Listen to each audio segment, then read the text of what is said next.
Hello everyone. Today I welcome you to the day 18 of the FPGA training in development of the architecture, understanding of the internal elements, and also writing Verilog HDL codes for developing the architecture. So in the development of Verilog HDL, where are we now? We are at understanding the sequential elements and also the combination elements present inside the architecture of an FPGA, and then writing the Verilog HDL for each individual element of sequential or the combinational modules, and understanding the most essential modules out of number of elements inside the FPGA design. Among them, I have put forward some of the examples like counters, memory designs, also some combinational logics or sequential logic circuits. And now we are going through the different types of modeling in the Verilog HDL code. So our ultimate aim is to develop the architecture of FPGA with the design of individual elements inside the architecture. And when I talk about FPGA architecture, we do realize that inside an processor architecture, we have different elements like ALU, memory controller, and input buffers, output buffers, also the bus interface and shift registers. We also have some other elements in combinational or sequential logics we have designed, and or gate or any other application oriented elements we have designed in the Verilog HDL or VHDL environment. So in that we understood gate level modeling first, then after data flow modeling. Today we are going to discuss some more examples in behavioral modeling. So let's dive into today's agenda. Coming to the today's agenda, we have here we have circuit examples with advanced logics with behavioral modeling. That's what I want you to know very well. When we are talking about behavioral modeling, it is the most essential behavioral modeling structure that we write in the Verilog HDL in the entire FPGA design. So for that, we need to understand why do we use behavioral modeling, because it is very similar and easy to understand in the syntax of C programming. I hope you all understand C programming as well. If you don't know, don't worry. It will be easy to understand hereafter.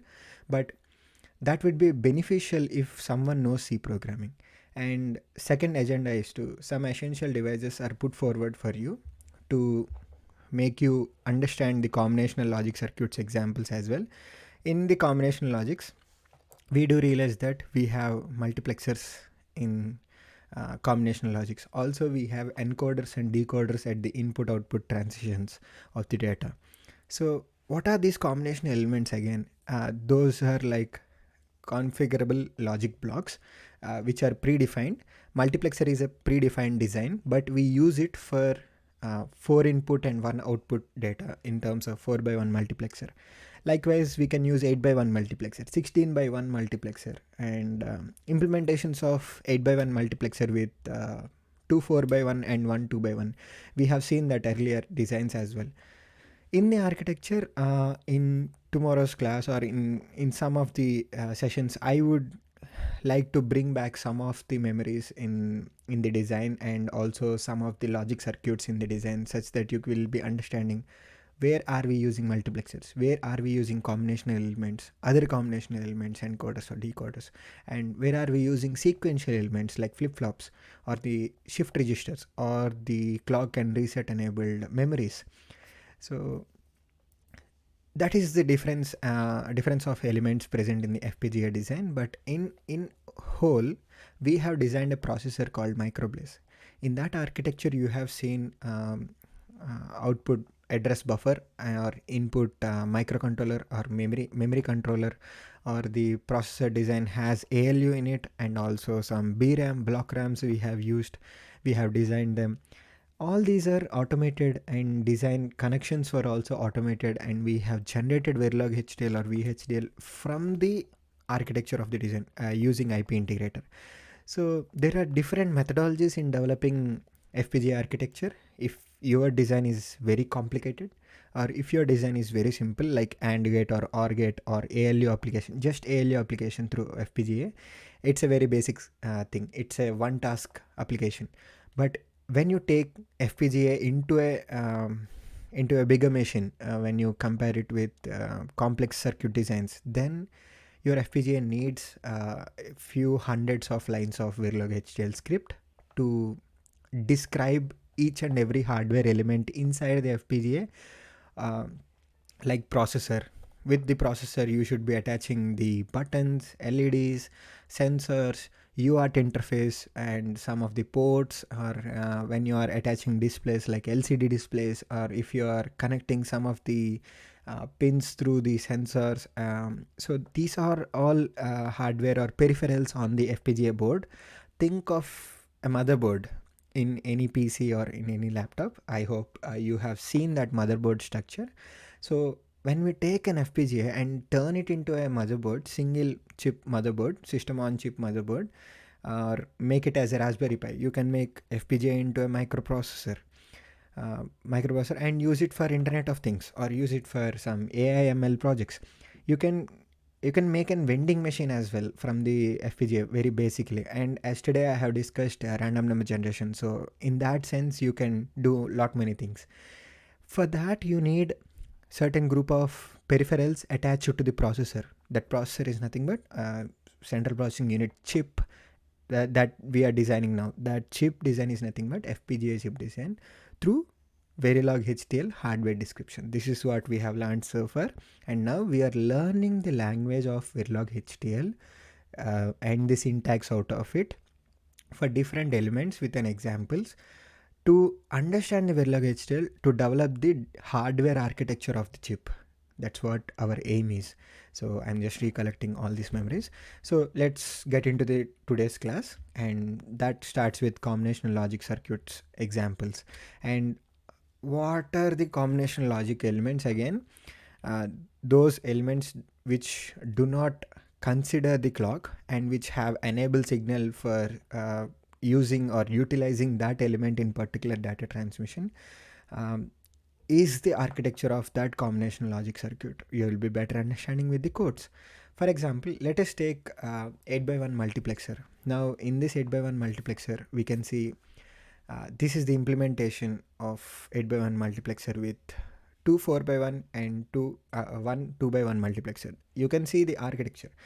Just forget about this, how many multiplexers are there, but what are you looking for in the 8x1 multiplexer? You are looking for 8 output, 8 input and 1 output.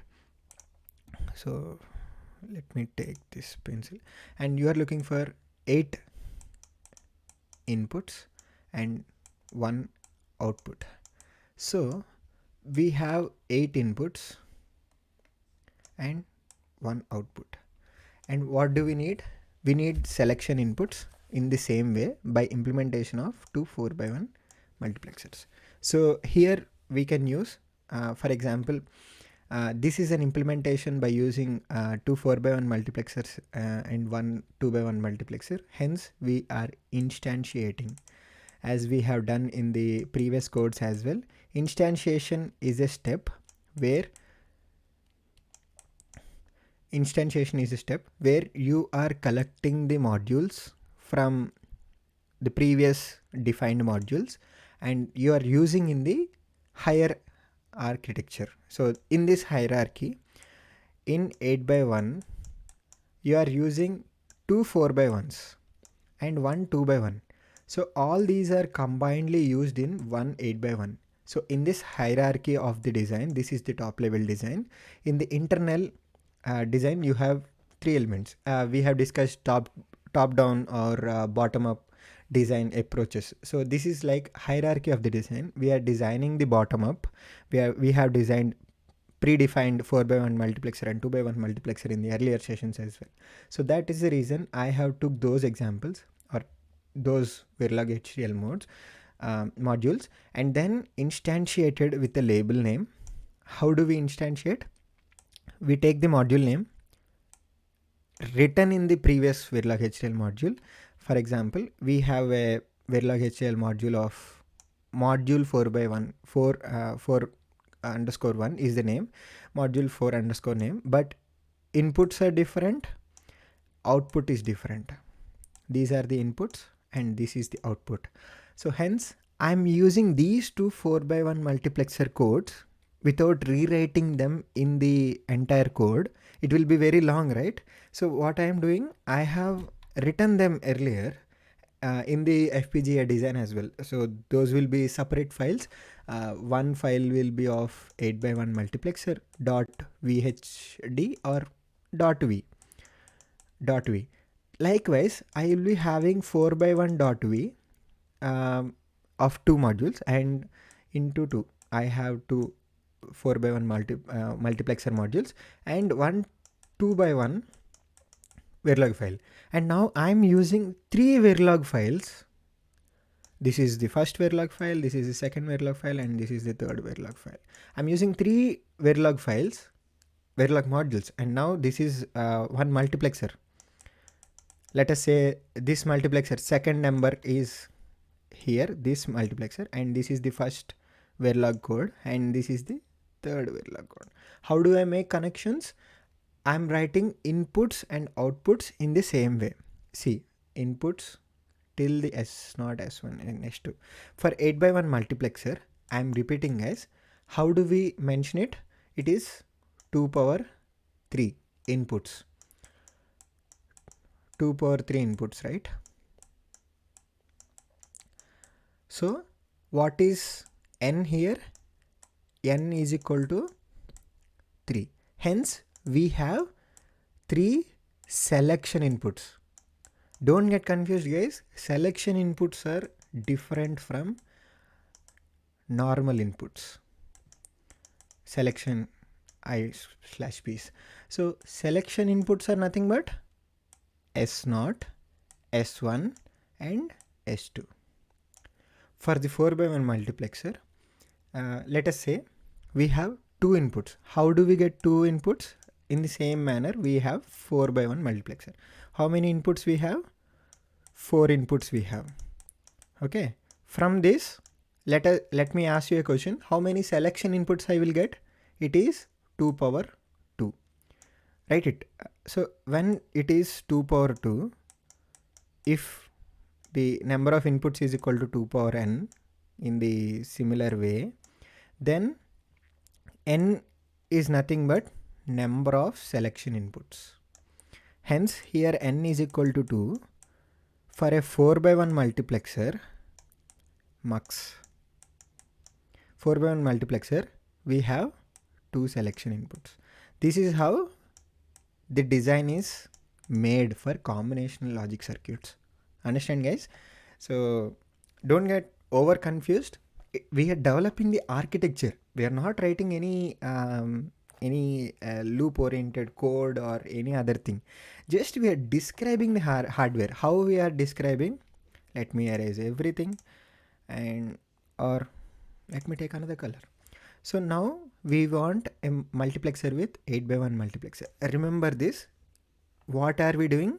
It's a bottom up approach that we are designing the internal elements. For example, this is a multiplexer.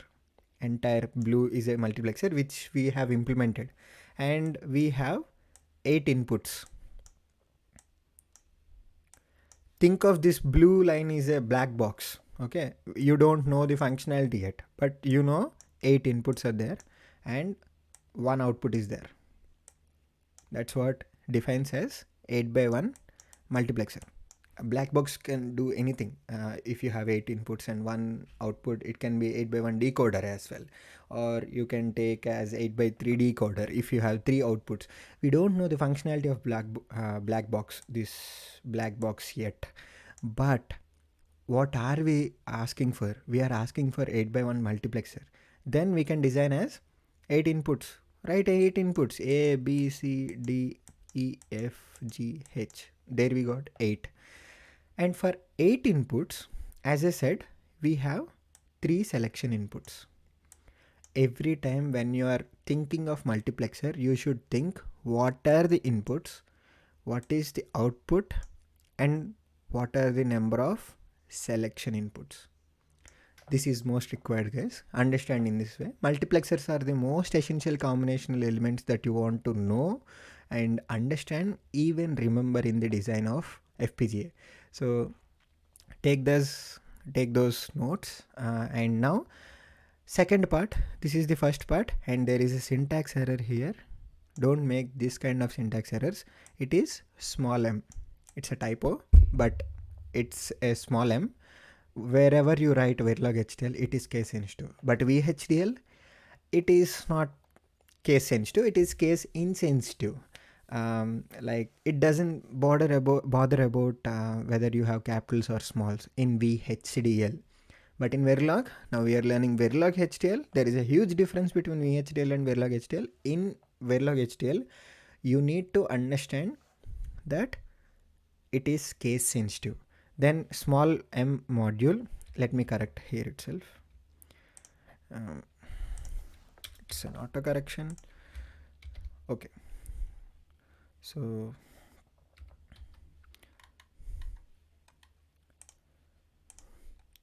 yeah, where are we now? So we have designed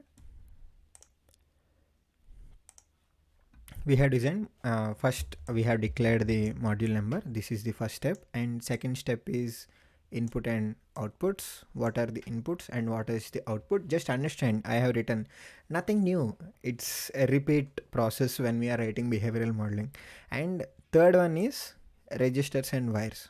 We all know between two devices, whenever you see something connected with a net, let us call it as a net, and that net is nothing but wire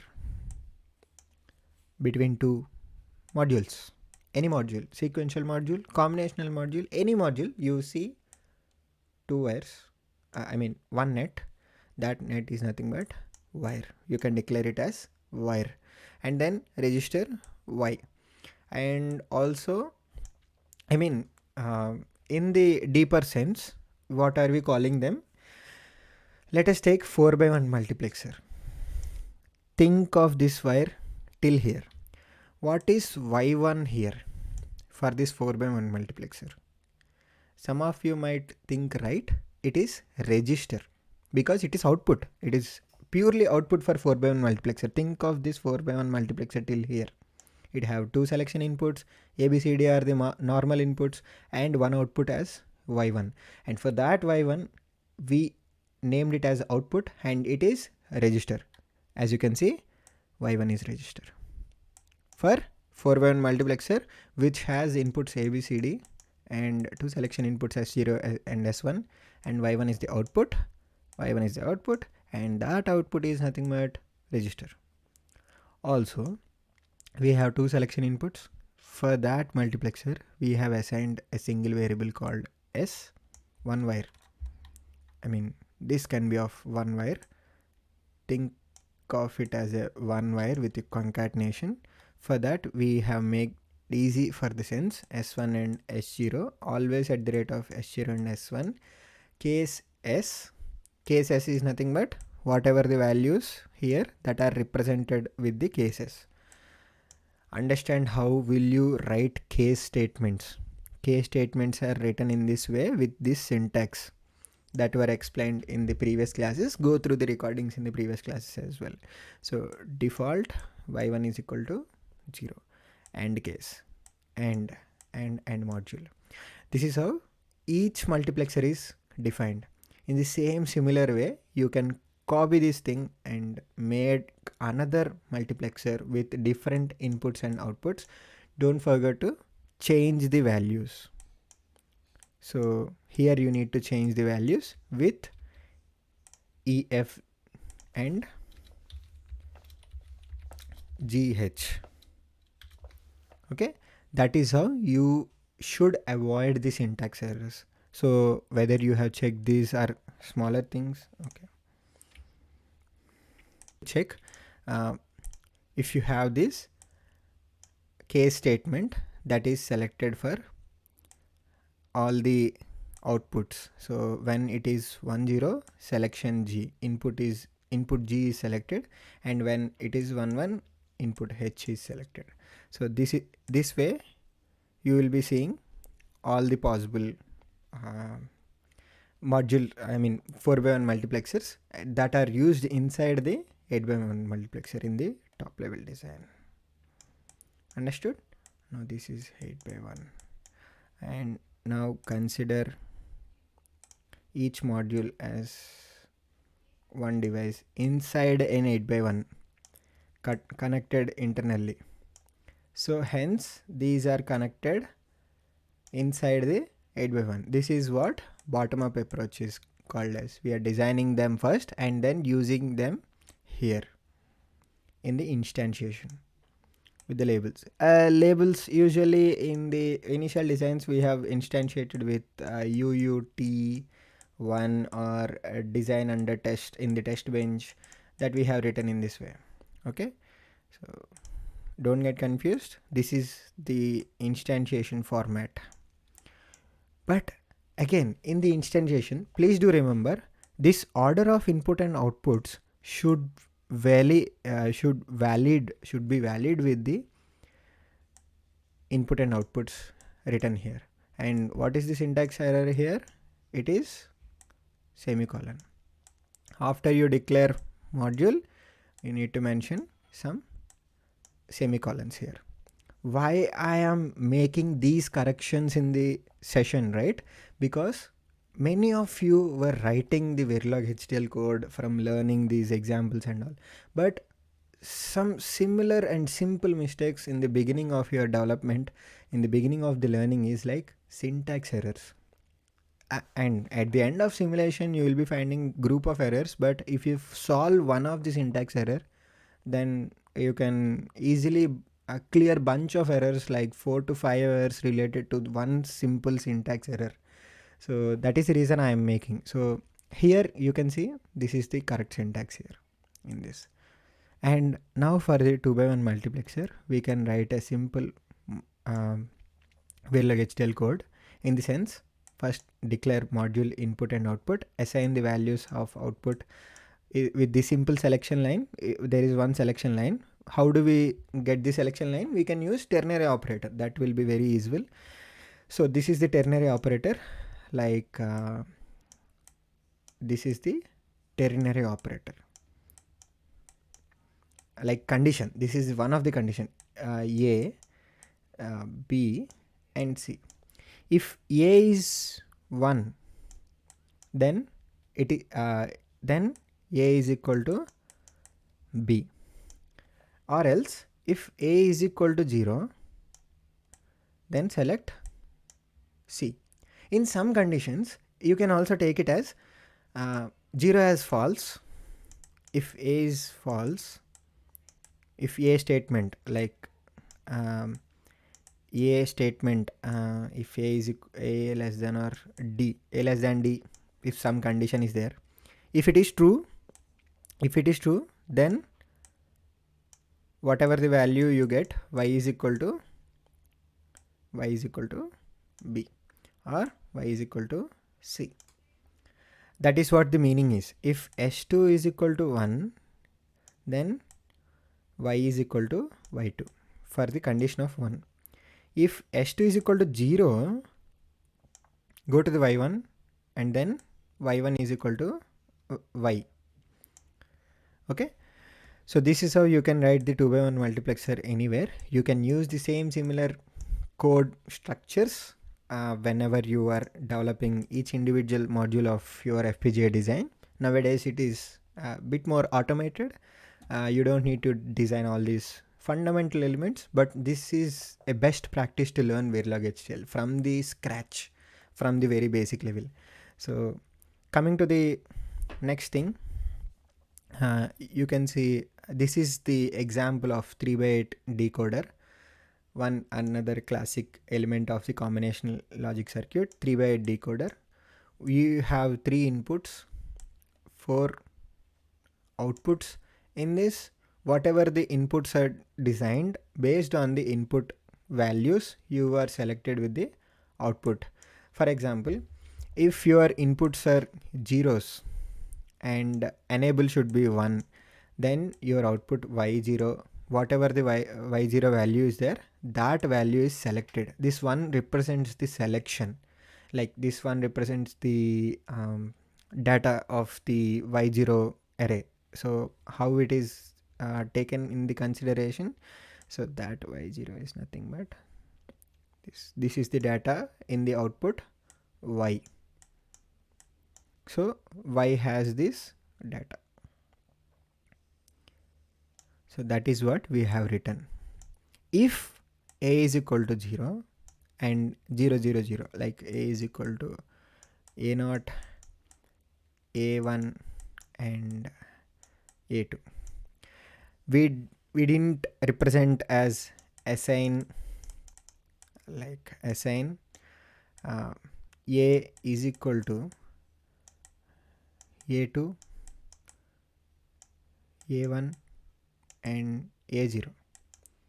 We didn't represent in this way. As we have assigned this value, we can represent that statement as well after the outputs. Here you can write, and if we can write that, and then it is same, then if always at the rate a0, a1, a2 also we can write. And then we have written if else case x a. So we have used if not enable. Not enable means enable is equal to 0, and then 0, a2, a1, a0 are not considered. These are don't care means these are not required. Then all these are considered into y7, y6, y5, y4, y3, y2, y1, y0. These are the 8 bits available as the output. So that is the reason we call it as 3x8 decoder. It's nothing but 3 inputs and 8 outputs, 8-bit outputs.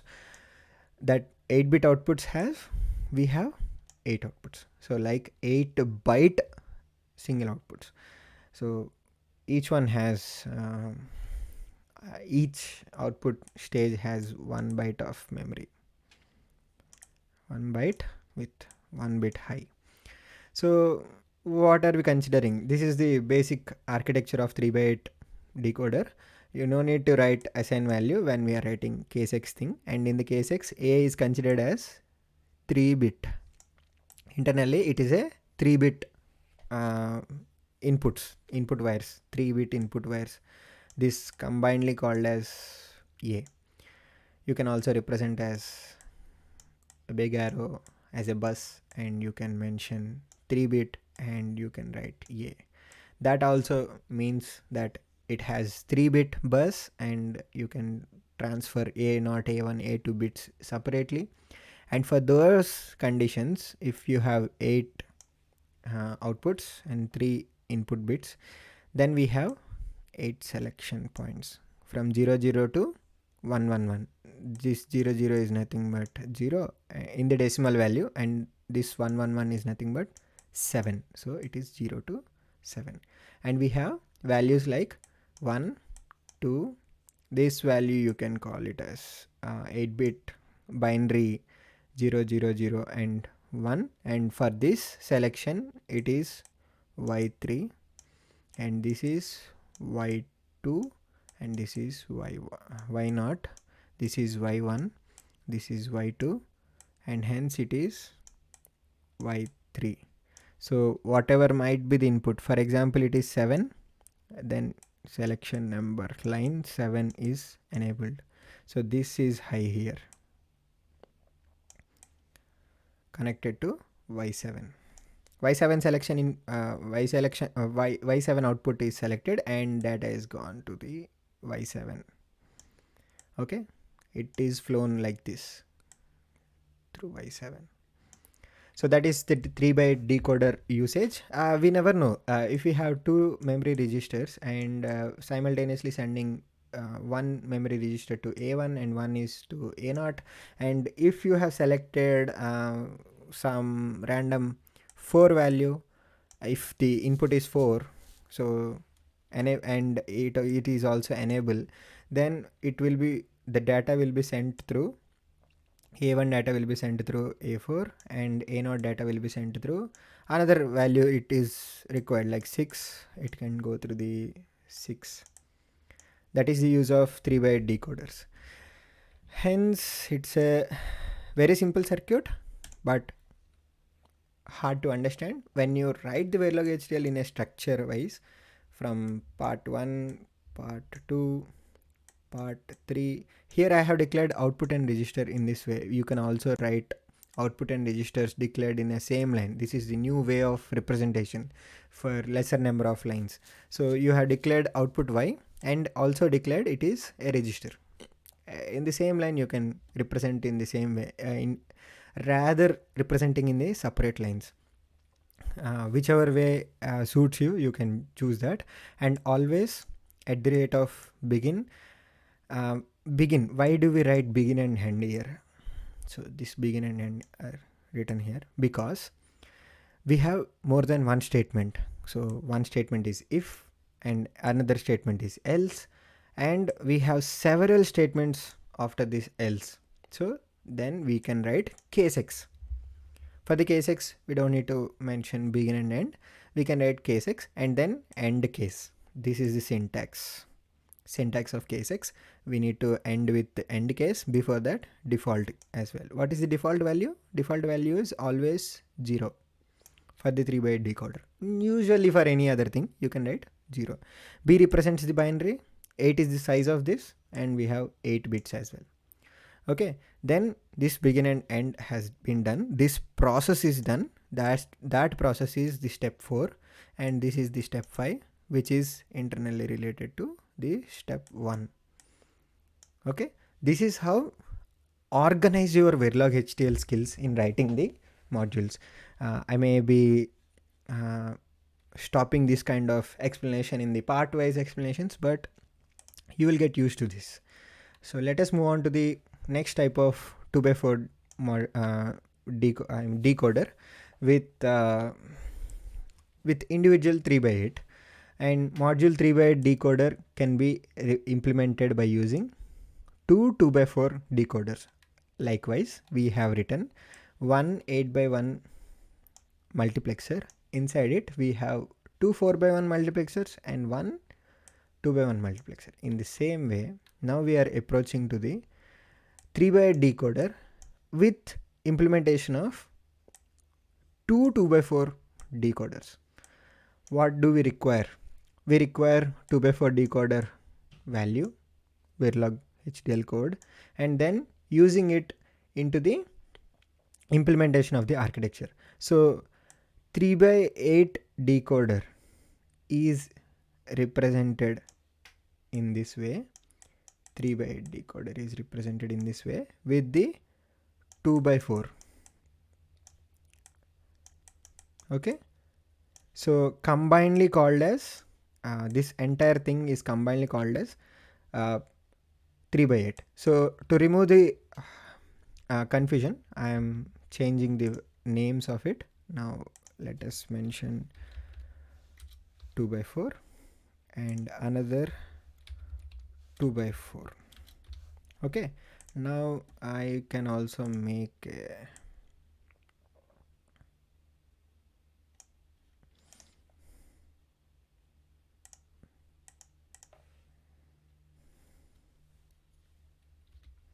okay,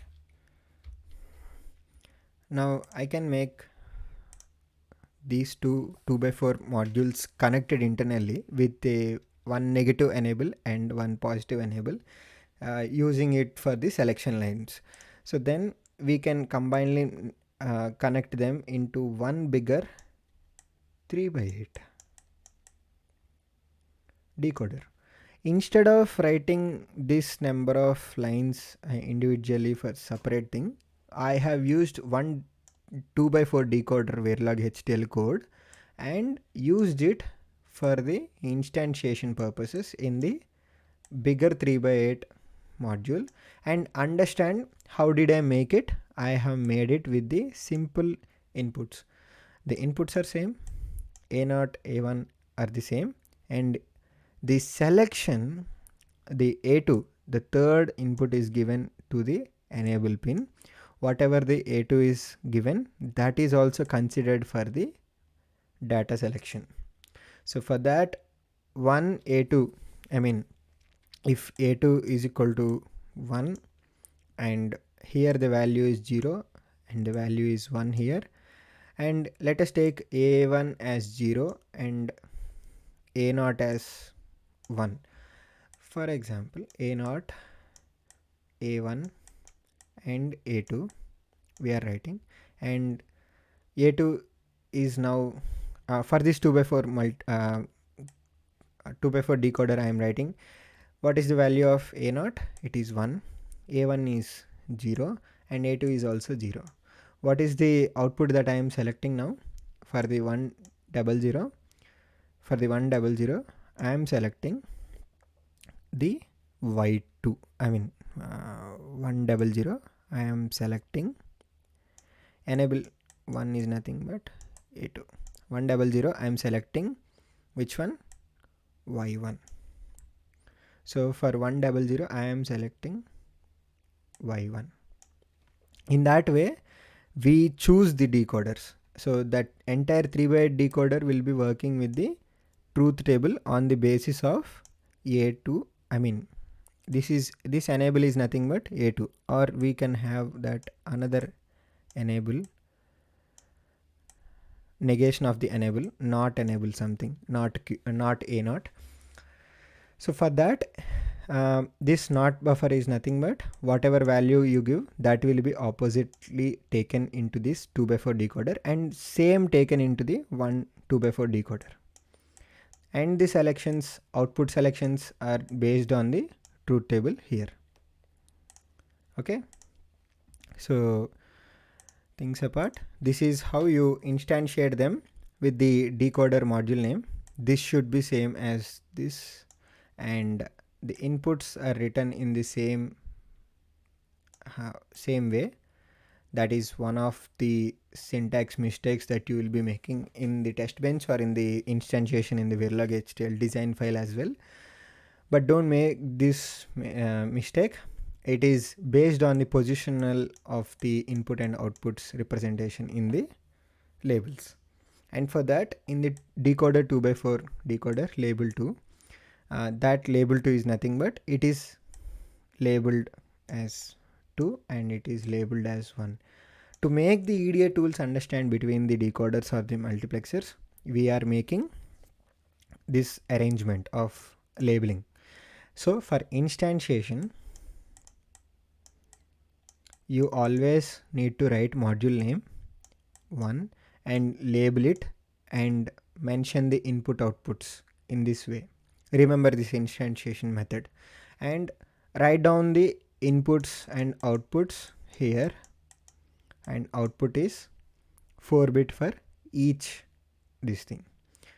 Okay, so I hope you have understood this instantiation and thing, and begin and end, and case X, end case, if and else, all are same here.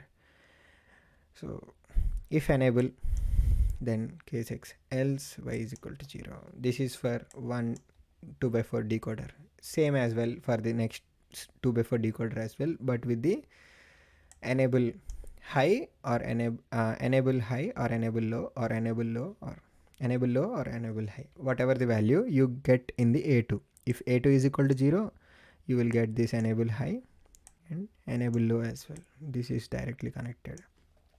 Got it? This is the functionality of the 3x8 decoder, implementation of the 3x8 decoder with the 2x4 decoders.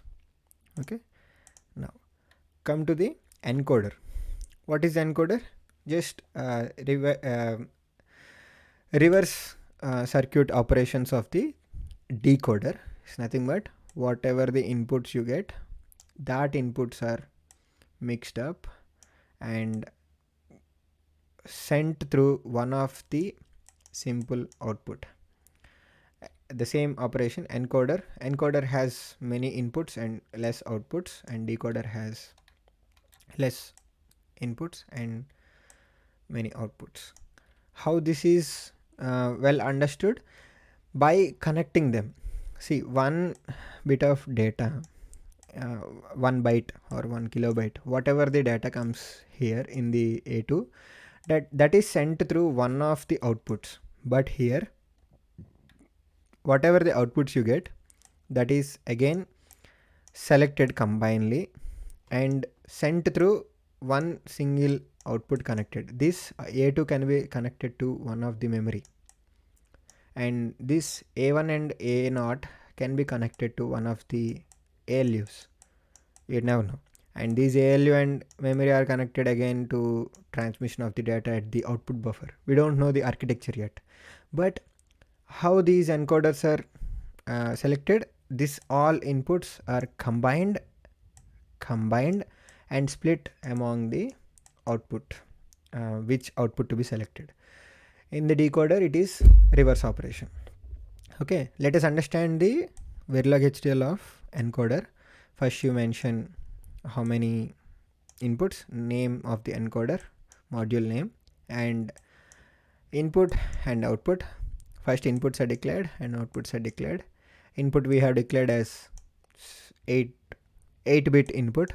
We have combinedly given 8-bit input, and then we are taking the output reg as the 3-bit output, because we are required with 3-bit output and 8-bit input at the always of inputs, always at the rate inputs. Y is nothing but input, right?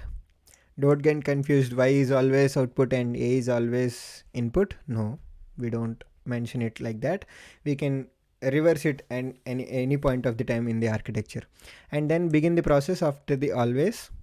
When you write begin, it is always said to write end as well. When you begin it, end the process. And in the begin you are mentioning case y. These are the conditions.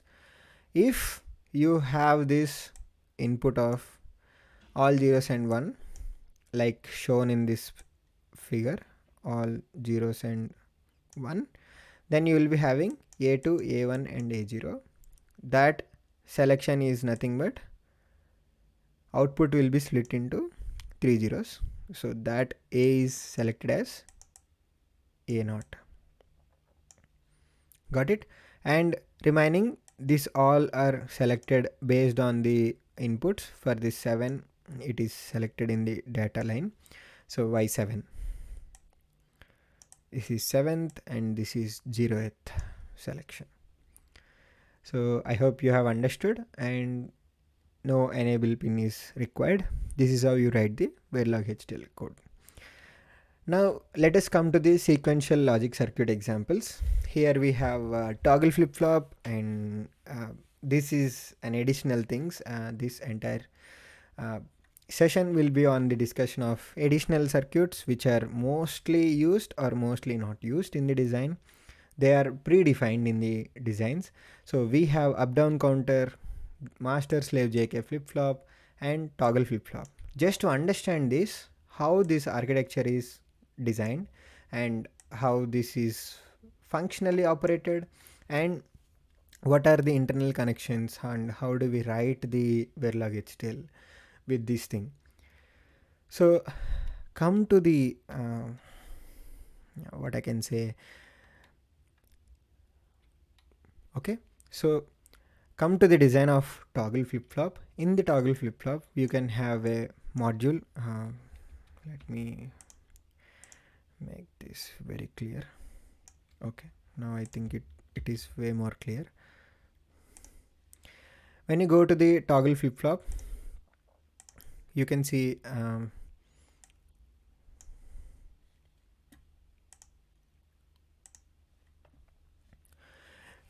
the module name T flip-flop, and inputs T and clock and reset are the inputs, and output is Q.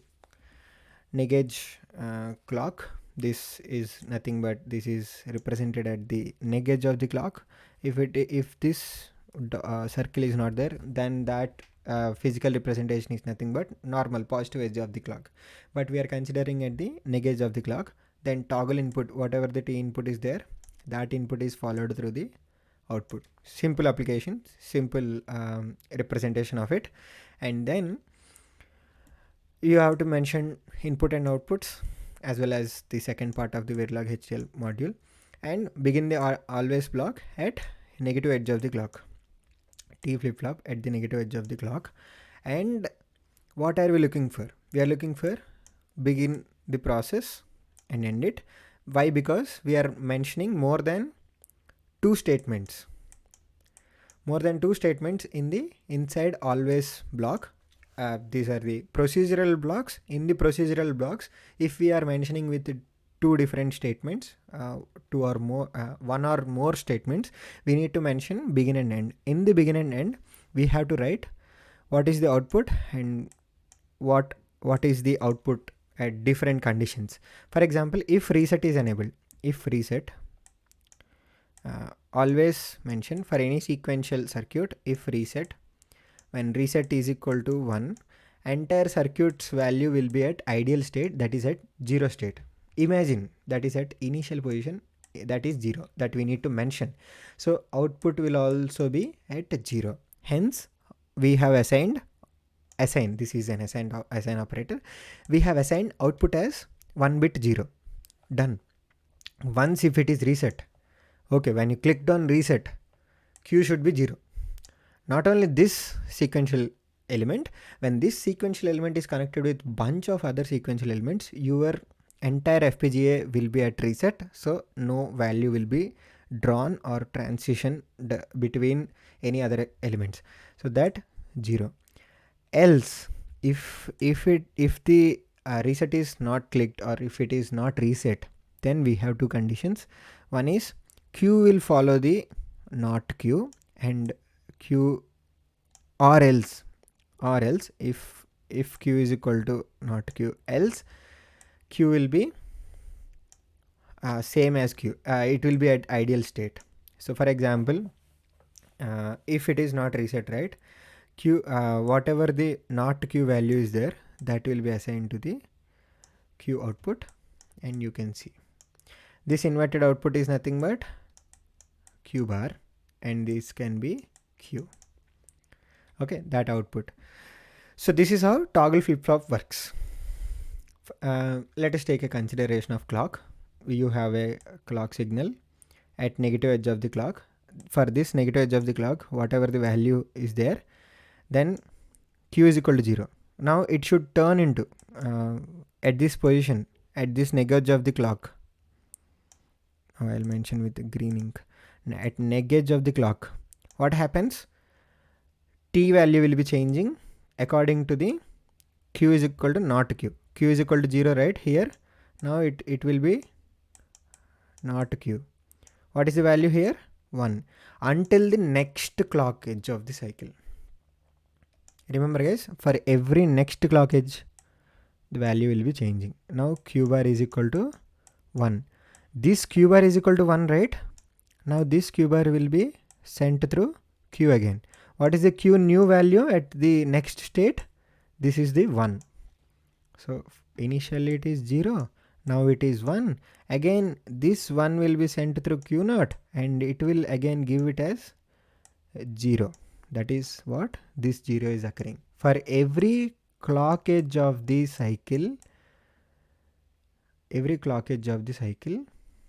this output will be changing equal to Q is equal to 1, Q is equal to 0, and Q is equal to 1 again, and 0. The clock pulses are changing. So if we consider T equal to new clock, what happened?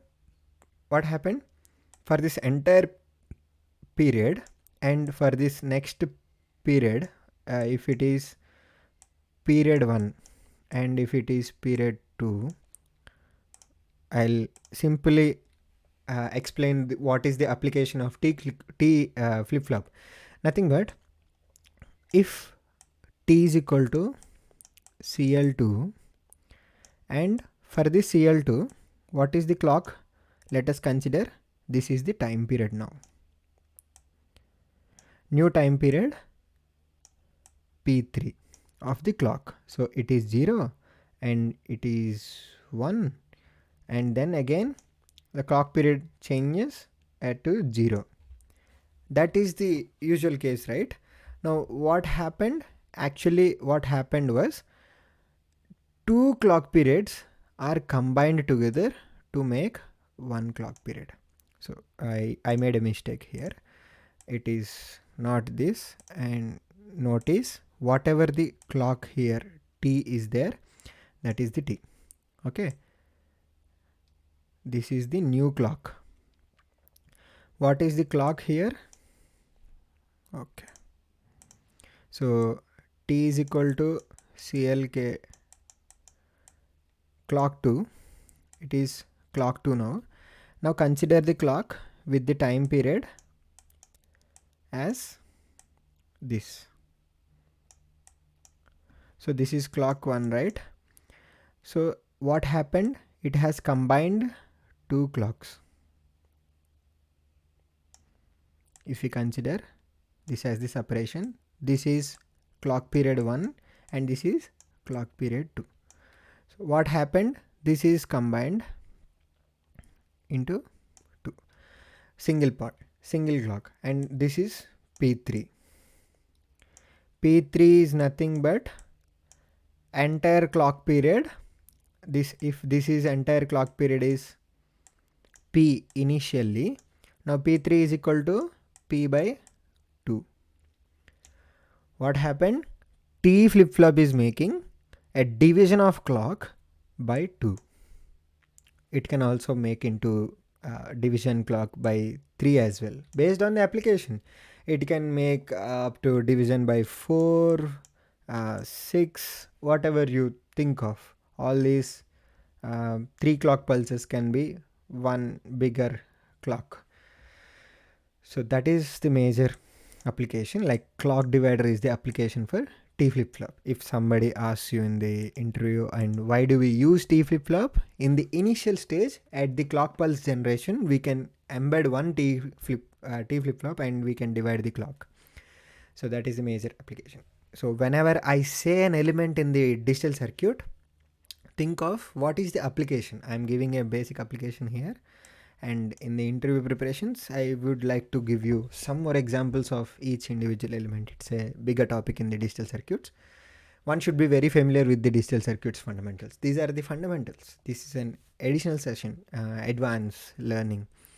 So next, let us go to the master slave JK flip-flop. This for the master slave JK flip-flop. Think of this master flip-flop. And whatever master flip-flop you have used, the same functionality will be used for slave as well, but the slave has the negative clock. The clock pulse at the pause edge of the clock, for example, if it is the clock pulse, for the pause edge of the clock, master is operated. For the for the neg edge of the clock, for the negative edge of the clock, slave will be operated. Hence, you can write the master slave JK flip-flop in this manner. You mention the module input and outputs. What are the inputs we have? J and K, and also clock and reset. Clock and reset are the inputs. We mentioned it. And outputs as Q and Q bar. Q and Q. QB is nothing but, earlier we have mentioned Q bar, right? In the Verilog HDL, it is okay to write QB, or you can write not Q always, or you can write simply you can write QN for the better understanding. And then at the always pause edge of the clock, this is for the master pause edge of the clock. You can see the connection. Set the pause edge and begin if not reset. When these operations in the JK flip-flop should begin? Only if it is not reset. I mean reset is equal to 0. Likewise, for the reset is equal to 0 here.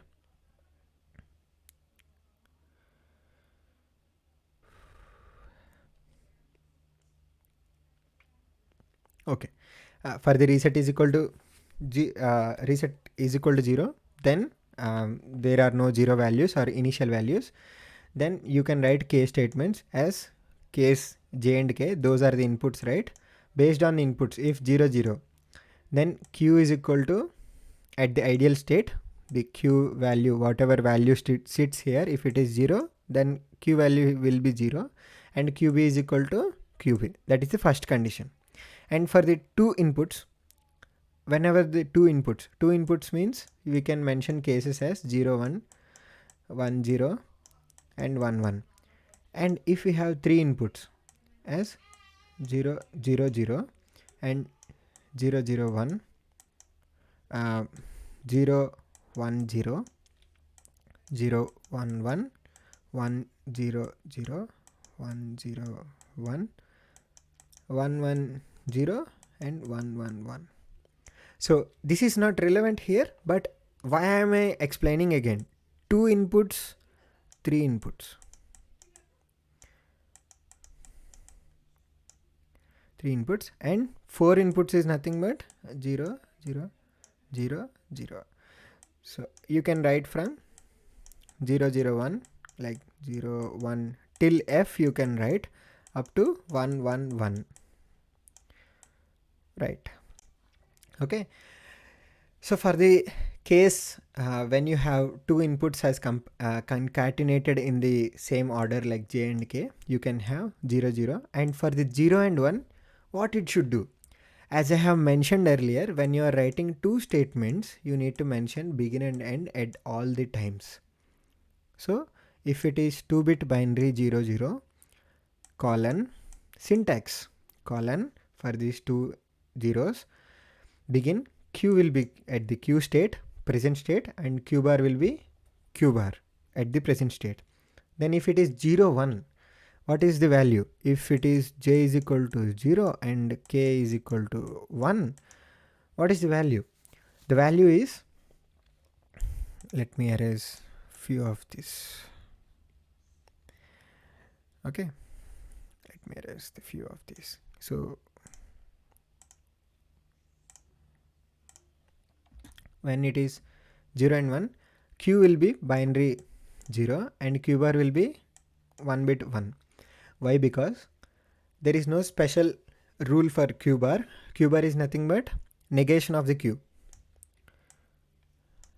QB is equal to negation of Q.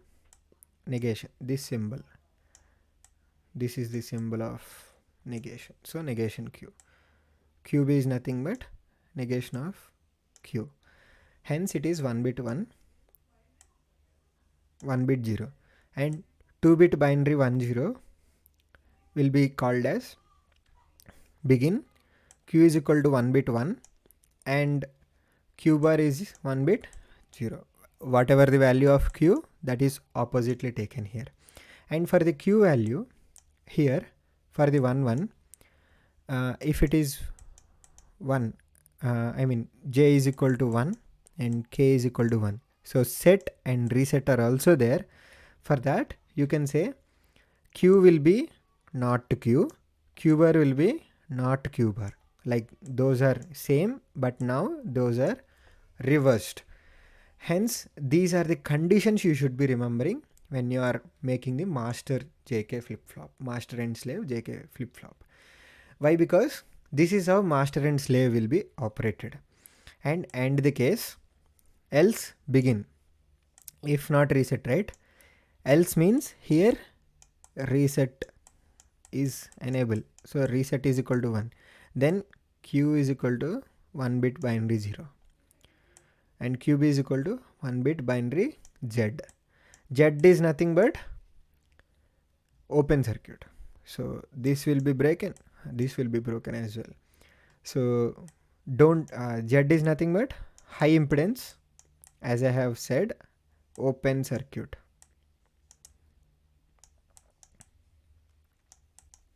Okay, so this is open circuit. This is how you can write the master slave JK flip-flop. After writing this, you can mention it in the instantiation by saying that JK reset and clock QX and QB, and QX QBX reset not clock, like this is the not clock. And for the slave you can mention not clock and Q and QB here. Okay, this is the slave. Okay, this is slave. Here you can end the module. This is the simple instantiation model we have used this kind of implementation for bigger circuit, and this represents a bigger module like this bigger black box. Okay, for those you have J and K as the inputs and reset, clock, Q and B. Got it, guys? Hence this is all you will be understanding. Now come to the up down counter, very well known.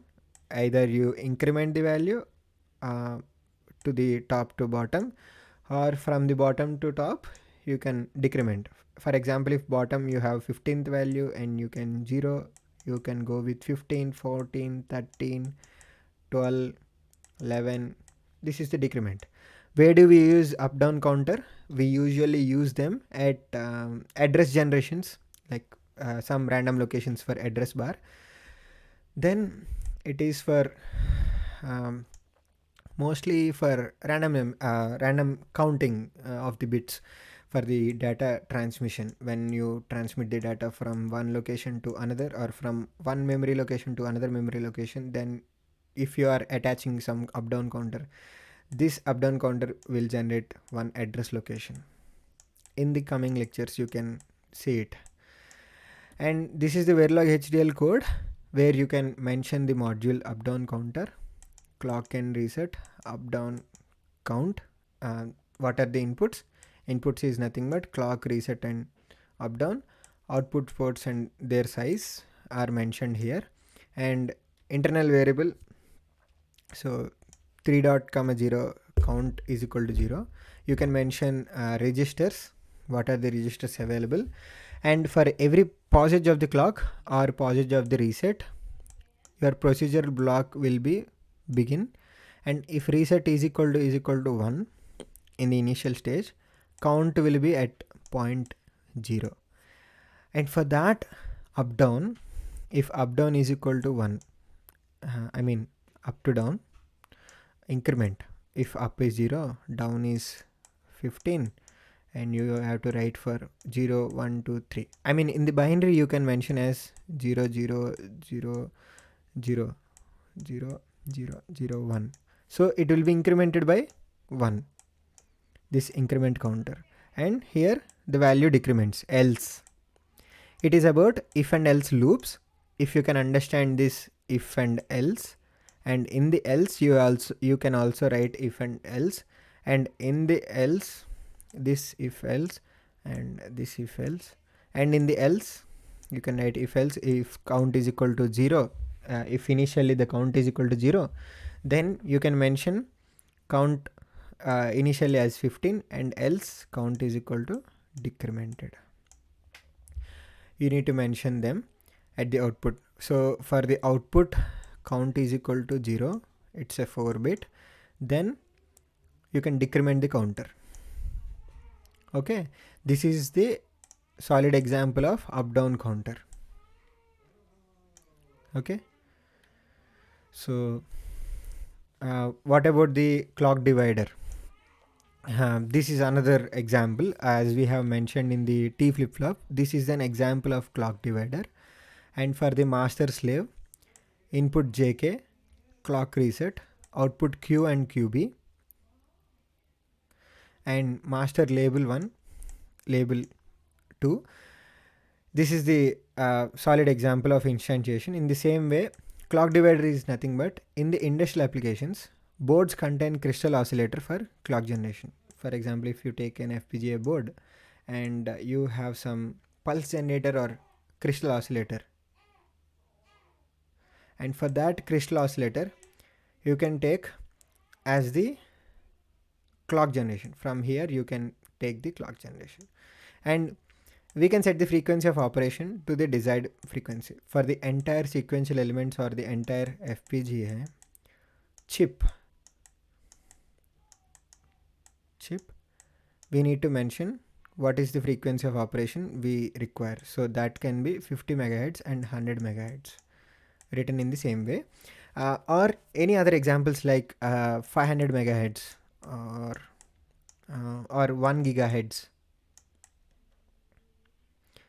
like our laptops, so, or any personal computers. we can mention the frequency of operations for the entire FPGA chip and entire FPGA board.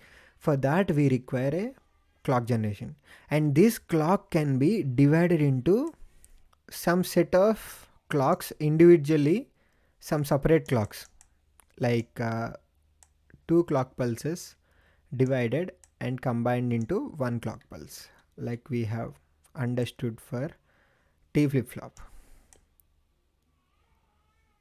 Okay, these 2 clock pulses can be combined as 1 clock pulse. Likewise, we can also make the clock divider application in this way, and this is the theory explanation of the clock divider.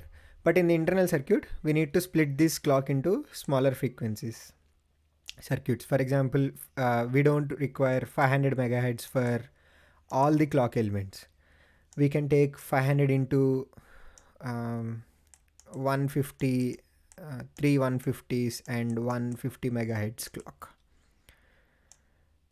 I mean 3 150 megahertz and 150 1 into 150 megahertz. Okay, such that there is requirement basis Verilog HDL code to be written for division of primary clock source from 100 to 50, 25, 12.5. So here I have explained 100 into this, and also you can take 500 into split into this kind of structures, whatever might be the structure, and this 150 can be again split into 2 75s, usually the mode of operations at the frequency. Okay, so that is the basic definition of clock divider. Why do we require? We require for smaller elements as well. So the clock divider circuit example can be written in this way. First mention the module, and you have to have clock in and clock output, and input of the clock underscore in, output of the clock underscore out for the dividing input by by divisor.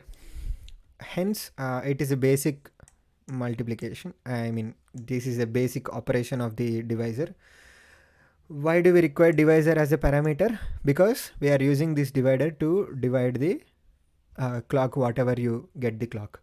Hence we are also mentioning a register counter, like a 28 bit decimal 0. So 28 is the size, and this is the 28 bit counter for that decimal 0. The frequency of the output clock out is the frequency of the input clock in divided by the divisor. So whatever you have in the clock in, for example, clock in is equal to 500 megahertz. Okay, now divided by divisor. Understand guys, this is a basic implementation of the clock divider. By now, if you choose divider as 2, value as 2, now clock is divided by 2. Hence for example, if f clock in is 50 megahertz, if you want 1 hertz signal to blink LEDs, just 1 hertz is required. 1 hertz is more than enough if you choose, out of which we require 50 by how many we require? 50 megahertz we require. So 1 megahertz is enough. Okay, we require 50 by 50 megahertz, such that you will be having, I mean 50, you will be having 1 megahertz of operation to blink LEDs. You will modify the divisor parameter value according to 28 decimal 50. Got it? Now you can mention, then the frequency of the output clock out will be 50 megahertz by 50, that is 1 megahertz, or whatever the value, 6 zeros is nothing but 1 mega. So mega is taken here and 1 hertz. For the ease of understanding, I have explained here, but the same kind of operation can be can be done in the procedural block of always.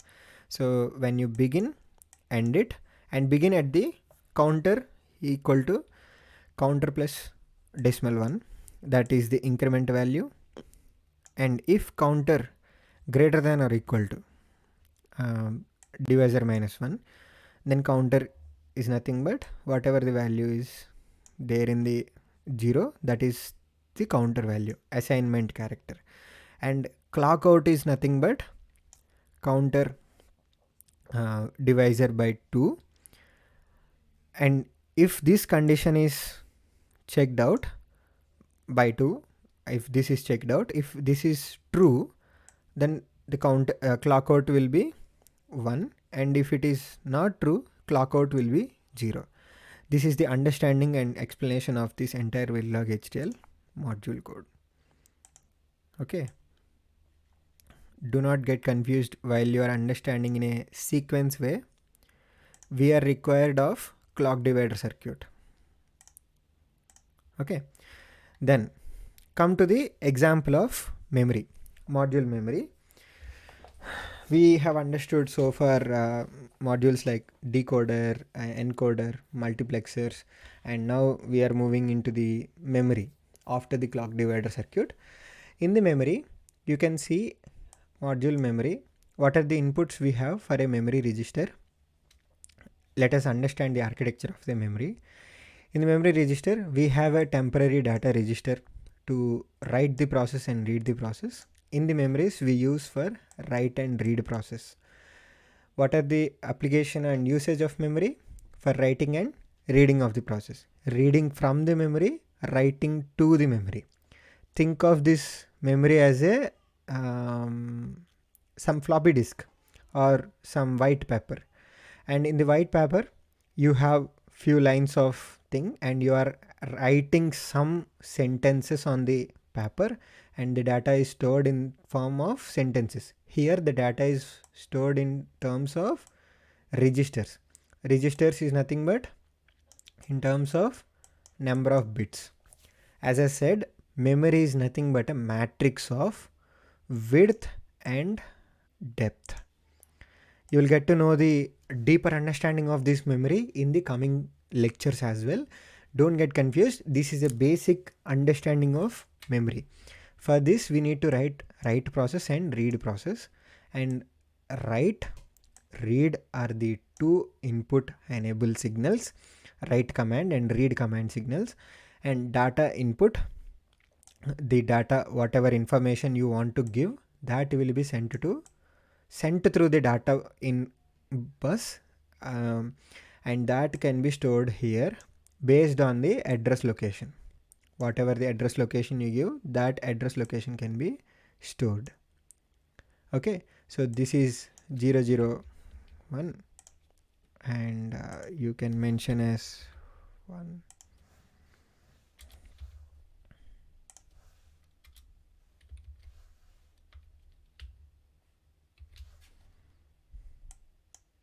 Okay.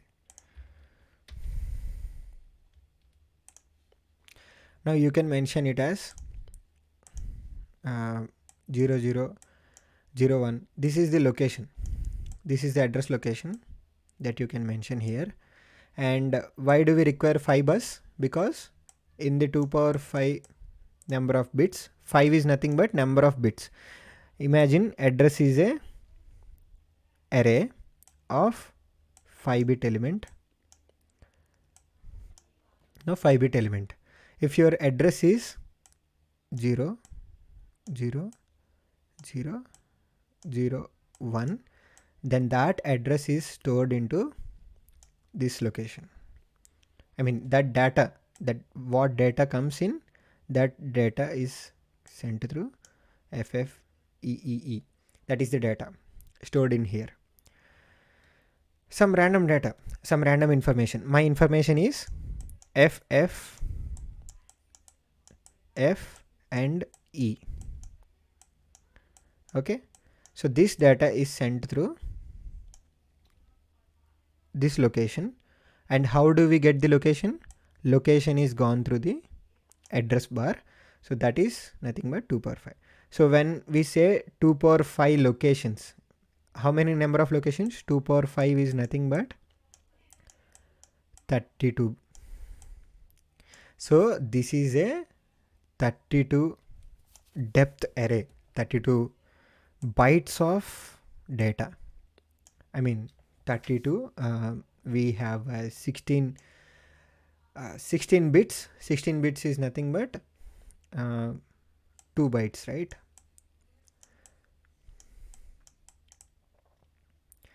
Our memory matrix is 32 depth and 16 width. Memory is now 32 by 16 memory. Whatever the value you get, you can calculate it as the size of the memory RAM. This can be RAM as well. Memory is usually called as RAM, or you can also mention as EEPROM or PROM. And the best examples are yet to be disclosed in the next lectures. Stay tuned. Eraser. Now this is the architecture of RAM module or any memory module. This is how you can write data input as the input, write and read signals. If write is equal to 1, then data is sent through memory at the address locations. If write is equal to 0 and read is equal to 1, read process begins, and whatever the value is there, that can be read and sent through the read process from this specific address location. Understood how the memory works? And this is the Verilog HDL code. Mention the inputs. Inputs are nothing but data input, write and read signals, 1-bit signals, high and low, and input address to mention the location, and output data output. So input is 16 and output is also 16-bit.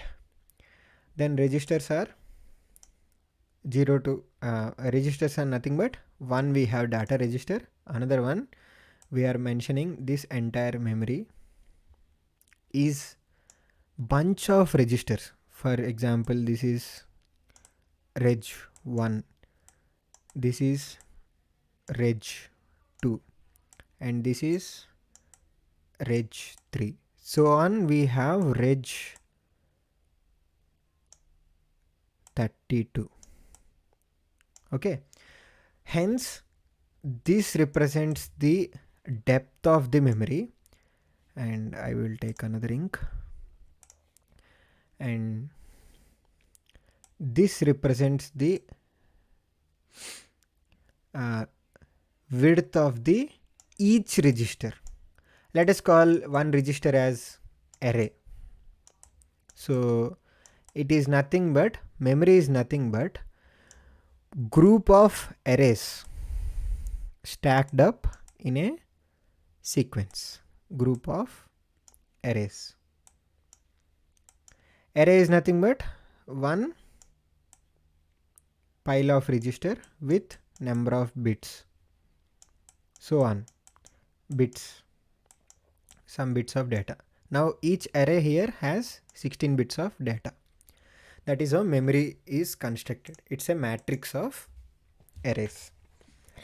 Hence, after declaring input and output, you start the always block at the position of write and read signals. If write is equal to 1, or if read is equal to 1, if it is changes, and address is equal to 1, whatever address value changes from 1 to 2 or 2 to 8. In binary you can write as 0 0 0 1. It's a 5-bit, right? You can write it this way. Hence you can mention in that way. Here the representation in terms of it is a binary representation. I mean this 00 binary representation is taken in terms of decimal values for the understanding of your information, and whatever I write FFBE is nothing but information. B899 information. Okay, 9A12 is information. So that is the data you are storing in 32 by 16 memory. Okay. Now how do we operate the memory? It's nothing but based on the write and read. Based on the write and read, we are taking the conditions. For example, first condition is if write is equal to 1, 1 bit binary 1 is nothing but write is equal to 1 and 1 bit binary 0, and both conditions should be true, and read is 1 bit binary 0, hence 1 bit binary is equal to 0, hence 1 bit binary 1 and 1 bit binary is 0. That is the first condition. Then begin memory address location is equal to data input. Whatever the data input you give, that is stored in the memory of memory, that memory register at the address location, at some particular address location, and this is write process, writing into the memory. Let me take another color. Here you are writing from the data input, you are writing into the data memory. This is memory. Okay, you are writing from the data input to the memory. And if data reg is equal to 16 hexadecimal high impedance, like data reg is open, there is no flow of data, so this is open, hence we are stating this write process because it should be open, or else the reading will also happen in the same time. There are different types of memories. Read and write can happen at the same time, or read and write can happen at different clocks. There are single port implementation, dual port implementation, and also we have FIFO design. There is a lot more to learn. But simple memory construction of the memory module is nothing but we are writing the process and reading the process. When do we read? When do we read? We read when read is 1. Read is 1. Relate this read 1 bit binary 1 to this read is equal to 1. Okay. Now data reg is nothing but memory address location read process, and else data reg is open again. So data reg is open. No data can be going through this process. Hence, data reg is connected to each one of the arrays. So that's why we are using data memory. So memory address, whatever the memory address location we have, for example 30B899 is stored, that is sent through the data reg. How do we get through the data output then? This data is sent through the data reg. How it is sent? It is sent by the assign character here. I'll explain. So in the read process, we are reading from the memory, right? How do we read? Whatever the data is there, that data should be sent through data out.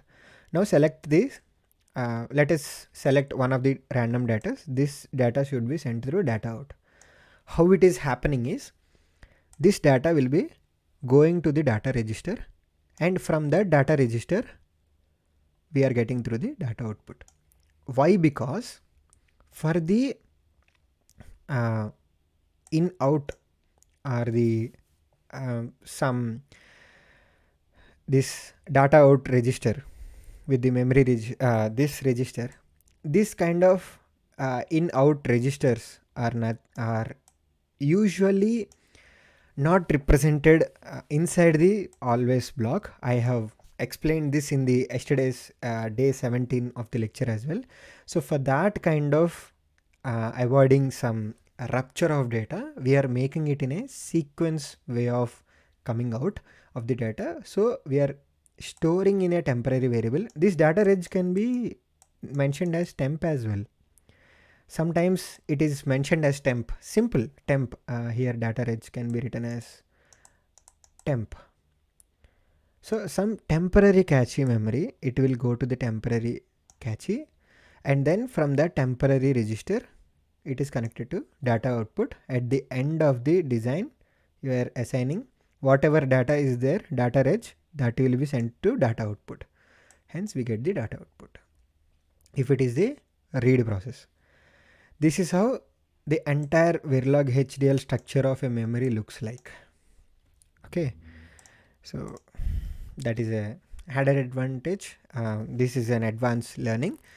Let us go to the ring counter and Johnson counter, and let us stop at that point.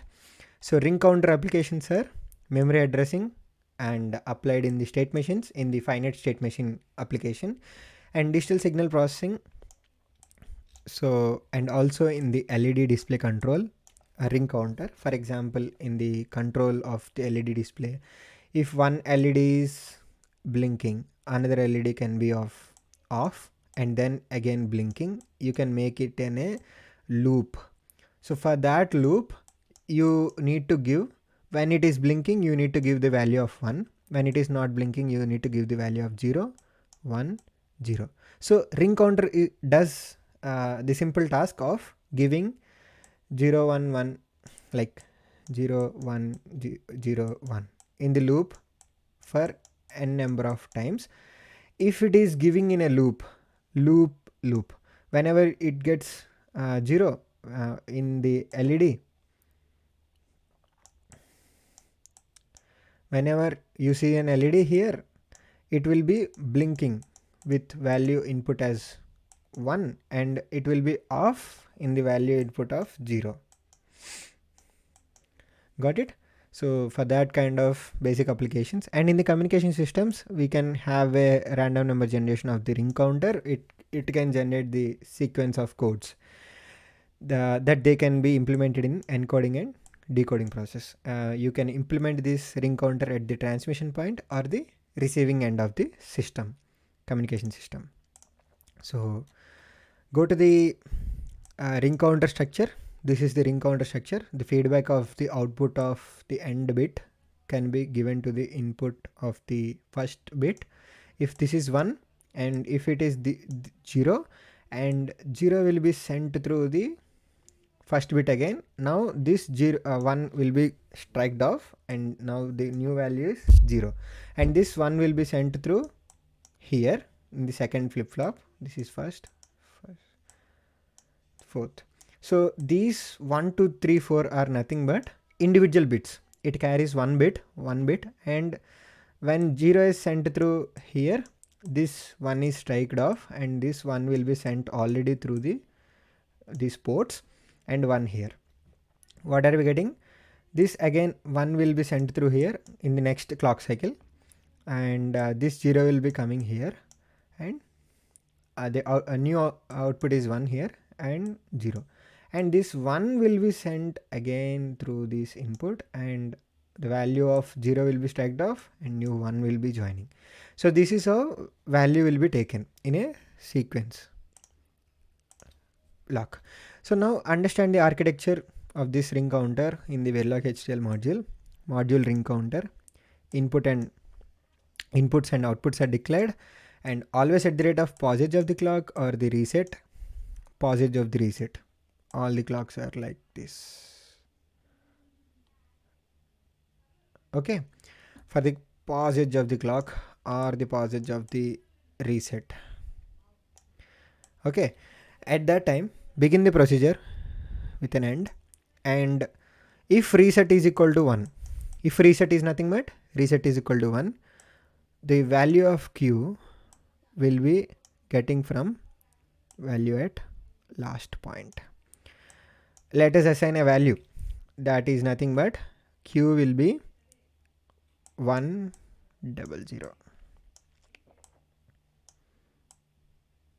Okay,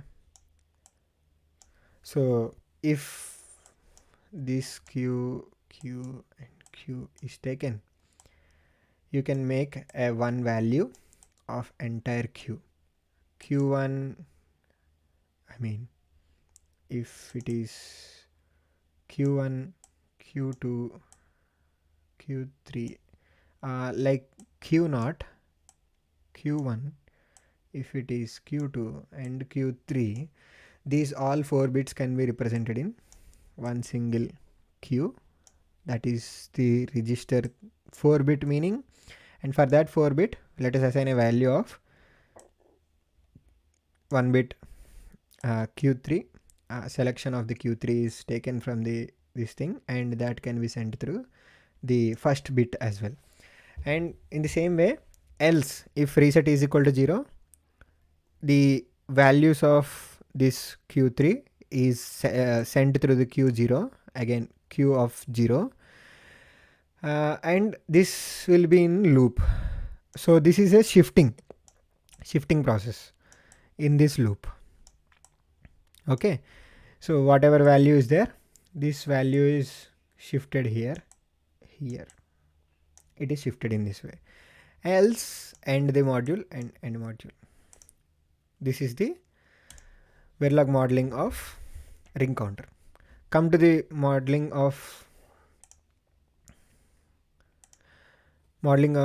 Johnson counter. Johnson counter, it is nothing but the number of states in the Johnson counters is twice the number of flip-flops used in the counter. So if the counter has 2 flip-flops and the Johnson counter has 4 flip-flops, or it is a proportional in the twice number. So, and other applications like other definitions are Johnson counters are also mostly used in serial to parallel and parallel to serial data conversion.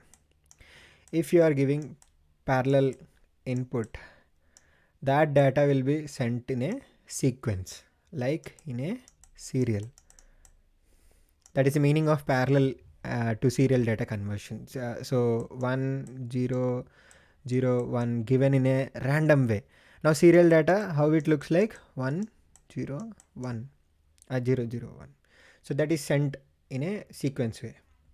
Or the serial can be defined as 1 is loaded and then 0 is loaded and then again 0 is loaded, 1 is loaded.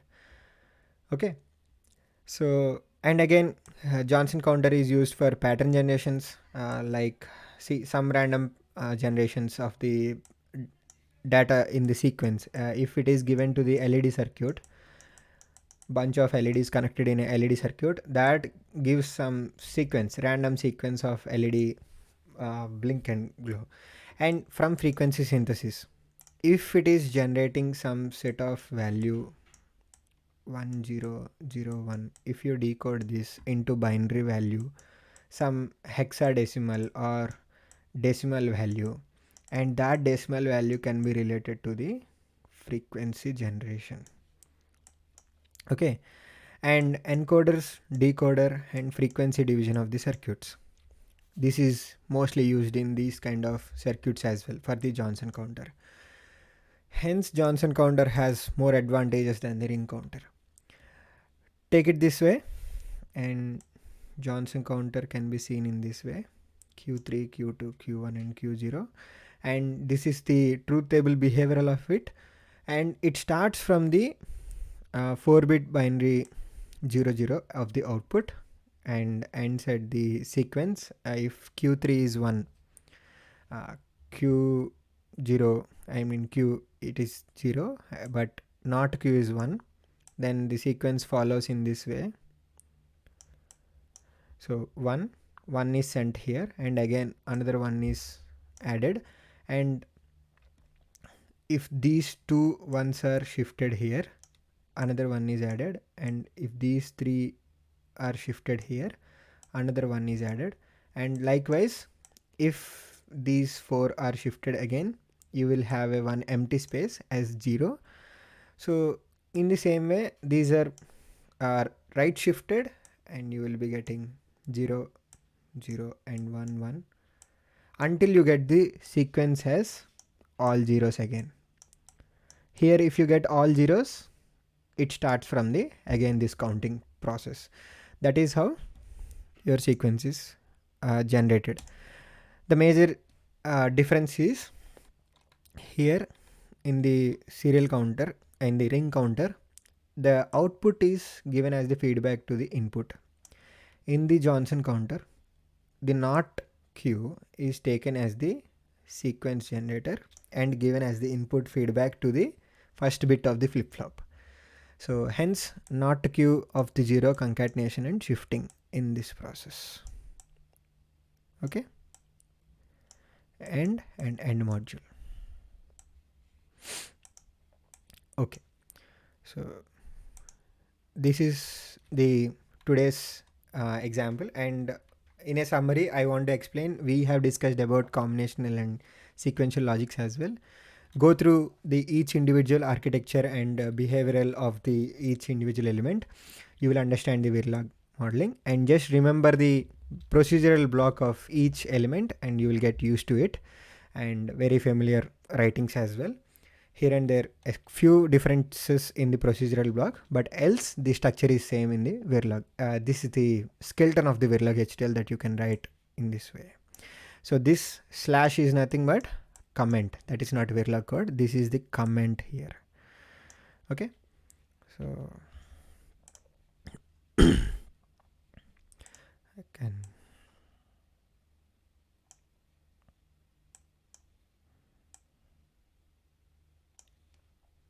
Okay.